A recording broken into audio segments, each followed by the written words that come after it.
Have you ever said no thanks to a drink, only for everybody in the room to gasp and act like you've just committed the worst social faux pas in the world? I know I have. You know the lines, just one won't hurt. Even Jesus drank wine. Why are you not drinking? These kind of subtle peer pressures. And it's wild how something as simple as not drinking can have a seemingly major effect on some people. So how do you turn this negativity into a bit of a superpower to saying no? So stick around. I'm going to give you some quick and actionable things that you can do to circumvent this peer pressure. And by the end of the video, you're going to be a master at ducking and diving all of these pressure techniques. So who am I? I'm Dan Hunter. I set up Clear Mind, Clear Life in the hope of helping other people quit alcohol. I was a problem drinker for many years, and it took me years to actually get a handle on it. And over that time, in the last 8 years, I've been working tirelessly on a program to shortcut that time from deciding not to drink anymore to actually achieving it to as short a time frame as possible, so you're not going to waste years spinning your wheels. You can book a call with me below, totally free. We can talk for half an hour.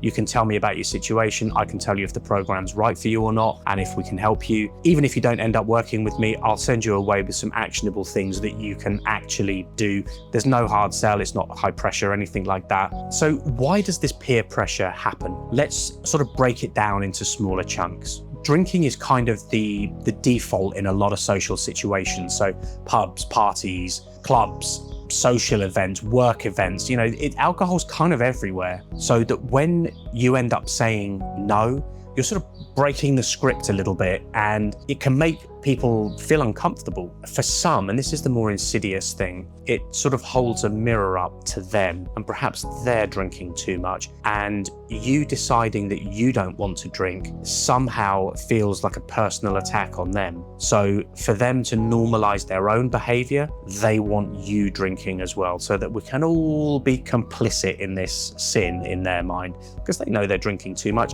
You know you're drinking too much. I knew I was drinking too much. So you can imagine how uncomfortable you saying no makes them feel. But we're already a little bit more forewarned and forearmed as to how we can deal with this and where this is coming from. I mean, I remember a story which I'll tell you now. In my other life, when I was working, I had a meeting with a lawyer over lunch, and he proceeded to drink, I think, 2 bottles of wine over lunch to himself, and was very drunk, got to about 3 o'clock.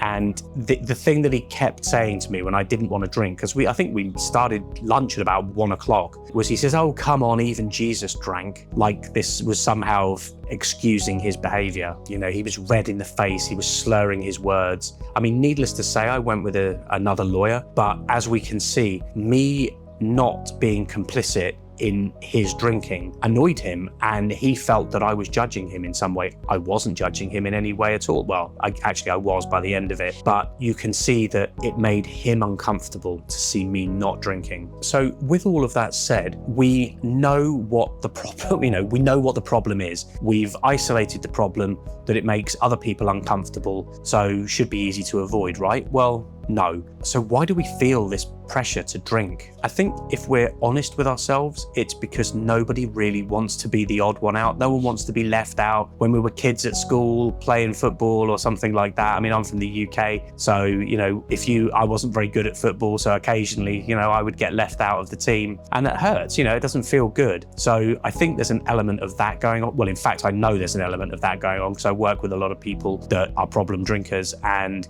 they do feel this urge to kind of not people please, but to kind of fit in. And despite growing into adults, a lot of these social behaviors that we learned as children are still present, and we want to fit in, and we want to be, we don't want to rock the boat. So when you're the only one not drinking, it can make you feel a little bit uncomfortable, and especially if people are putting pressure on you of saying, even Jesus drank wine. It can be tough not to do that if you're the only one in a room full of people, especially if you're drinking now and you're early in that journey. This is when you'll come unstuck. But just because it's common, it doesn't mean it's the right thing to do. It doesn't mean it's right for you. It doesn't mean you should do it. Because I tend to work on the principle that most people are wrong. I mean, I think most people are wrong. So if everybody's drinking, maybe the right thing to do is not drink. So how do we handle all of this? now that we know this, what can we actually do? And in these videos, I want to give you actionable things that you can actually take away, that are easy to implement, free, things that you can think about on your own to actually enact in your life. So number one, I think, is just be solid. Just say, no thanks, I don't drink. You'll be surprised how sort of solid, firm, and definite language will just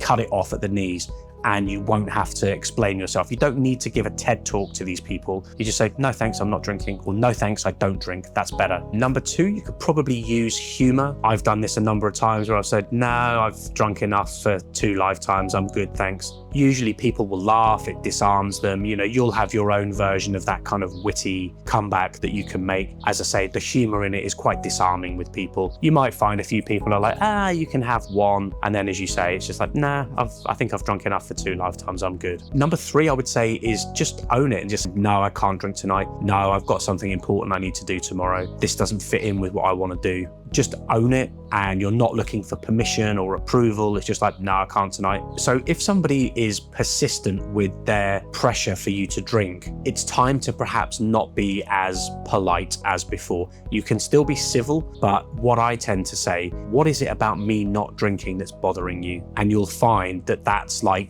you know, a crucifix to a vampire. A lot of them just recoil because they don't want to answer the question. And let's face it, it's very sort of, it's quite disarming, and they have nowhere to go from that, because they say, oh, well, I'm not bothered. So, okay, well, I'm not drinking then, thanks. And I think the final kind of link in this chain, if you like, is finding the right people. And that's going to be a theme throughout these videos, and it's the theme throughout the program, which is finding the right people.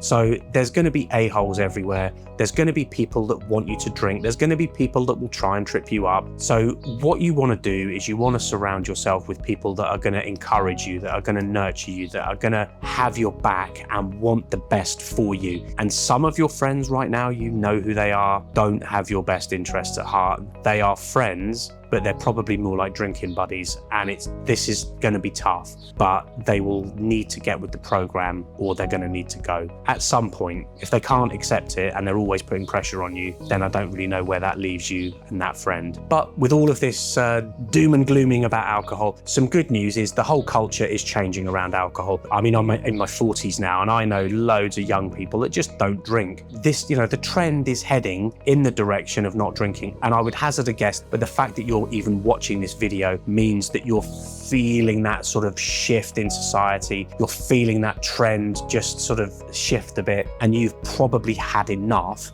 of what has come before. So I would encourage you to book a call with me below. We can have a half an hour conversation. We can chat through what's going on, how your life could improve, what I can do to help you. If you decide not to work with me, that's absolutely fine. There's no hard sell, there's no pressure. I will give you some things that you can take away, some actionable things that you can try and implement and try and get a handle on your drinking. So if that sounds good, book a call with me, and until next time, thank you for watching, and I will see you in the next one.